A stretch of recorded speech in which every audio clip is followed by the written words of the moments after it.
জানো তো, বিশ্বকর্মা পুজোর 3 দিন পরই কিন্তু মহালয়া এই বছর।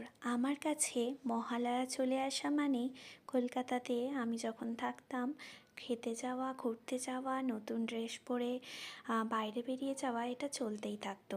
নমস্কার, আমি চন্দ্রিমা। আই হোপ আজকের ভিডিওটা তোমাদের ভালো লাগবে। আমি একটা মহালয়া লুক ক্রিয়েট করব। মানে মহালয়াতে বাইরে আউটিংয়ে বেরোলে ঠিক কেমন ড্রেস পরা যেতে পারে। সবার ফার্স্ট আমি একটা 3 পিস সেট নিয়ে নিলাম, যেটা হচ্ছে এরকম বেশ একটা নিউড শেড কালারের। আমার এই গ্রিন শেডটা বেশ ভালো লাগে। বাইরে যদি গরম থাকে, সবার ফার্স্ট একটু টোনার ইউজ করে সানস্ক্রিন ইউজ করে নিলাম। সানস্ক্রিনটা কিন্তু মাস্ট, বিকজ রোদ থাকলে এটা ইউজ করতেই হবে। তারপর আমি নিয়ে নিলাম একটা ময়শ্চারাইজার, যেটা স্কিনটাকে কিন্তু আরও বেশি ময়শ্চারাইজ করবে। তারপর কিন্তু ফাউন্ডেশন ইয়া প্রাইমার ইউজ করতে পারো। প্রাইমারটা আমি স্কিপই করেছি, আমি ফাউন্ডেশন ইউজ করলাম। সবার আগে প্লামের আমি টোনার ইউজ করেছিলাম, দেন ল্যাকমির সানস্ক্রিন পাউডার, দেন ল্যাকমির আমি ইউজ করেছিলাম ময়শ্চারাইজার, দেন ল্যাকমির হচ্ছে মুজ একটা 9to5 ফাউন্ডেশন ইউজ করছি। প্রথমেই আমি একটু ট্যাপ ট্যাপ করে নিচ্ছি। সবার আগে তোমাদেরকে বলে রাখছি, আমি কিন্তু কোনো মেকআপ আর্টিস্ট না, বাট ভিডিওটা যদি ভালো লাগে, তোমরা যদি রেসপন্স ভালো করো, আমি আরও কিছু লুক ক্রিয়েট তোমাদের কাছে করে প্রেজেন্ট করব। মানে কোন দিনটা কীরকম ড্রেস সিলেক্ট করা যেতে পারে।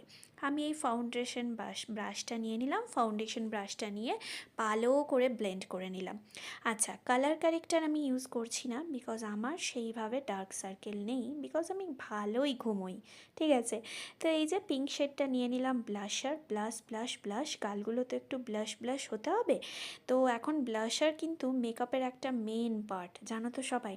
তো একটু নোজ পার্টে আর একটু চিনে নিয়ে নিলাম, আর একটু চিক্সে। তারপর আমি ইউজ করব হাইলাইটার। যেহেতু মহালয়া মানে পুজো স্টার্টিং, একদম লাইট মেকআপই বেস্ট। ঠিক আছে, আর মহালয়া মানে ট্র্যাডিশনাল ওয়্যার ইজ মাস্ট, আমার তো তাই মনে হয়। তোমাদের? তো হাইলাইটারটা ইউজ করে নিলাম আপার চিক্সে। ওটাকে আমি বিউটি ব্লেন্ডার দিয়ে ব্লেন্ড করে নিচ্ছি ভালো করে। আমার এখন বেশি মেকআপের ক্ষেত্রে নিউড শেডটাই সব কিছুতে ইউজ করতে ভালো লাগে। এটা হচ্ছে কম্প্যাক্ট ব্লেন্ডিং ব্রাশ। এটা নিয়ে নিলাম, দিয়ে ব্লেন্ড করে নিলাম। আচ্ছা চলো, এরপর আমি হচ্ছে একটু আপার আইতেও নিয়ে নিলাম সুন্দর করে, আর একটু পুরোটাই নেক পোর্শনেও একটু ব্লেন্ড করে নিলাম। এরপর আমি মেভলিনের এই নিউড শেডটা ইউজ করব, যেটা হচ্ছে একদম light pink shade. Light pink শেডটা আমার স্কিন টোনের সাথে ভীষণ ভালো যায়, আর আমি ভীষণ ভালোবাসি। এটা যদি কেউ নিতে চাও, এর হচ্ছে কোডটা আমি বলে দিলাম 125। ঠিক আছে, বেশ কিন্তু লং লাস্টিং, আর তার সাথে এটা পুরোপুরি ম্যাট ফিনিশিং। ঠিক আছে, আর এই কাজলটা আমি ইউজ করি, যেটা হচ্ছে তুলি কাজল। আমি কাজলটা হচ্ছে মেকআপে আমার মাস্ট। আমি বেশি কিছু ইউজ করি না, মেকআপ পার্সনও না, বাট আমি লিপস্টিক, কাজলটা হচ্ছে আমার জন্য একদম মানে খুব পছন্দের বলতে পারো। তারপরে এই যে আইব্রোটা একটু সেট করে নিচ্ছি। প্রথমেই আইব্রোটা ড্র করা ছিল, আর হচ্ছে কাজলটা কিন্তু আমি এই যে হাফ আই কভার করে পরি। তারপর জুয়েলারিটা সেট করে নিলাম। এরকম একটা পার্লের সুন্দর একটা simple and smart looking neckpiece, তার সাথে একটা সুন্দর পার্লের ইয়াররিং। কেমন লাগছে জানিও কিন্তু। তার সাথে একটা সুন্দর সিম্পল অক্সিডাইজ একটা ব্রেসলেট।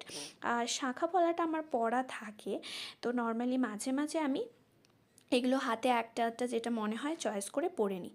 আচ্ছা, আমি না একটু লং হেয়ার, ওপেন হেয়ারটা রাখলাম, বাট যা গরম আমি হেয়ারটা মানে একটা ক্লিপে ক্লাচারে বেঁধেও তোমাদেরকে দেখাবো লুকটা।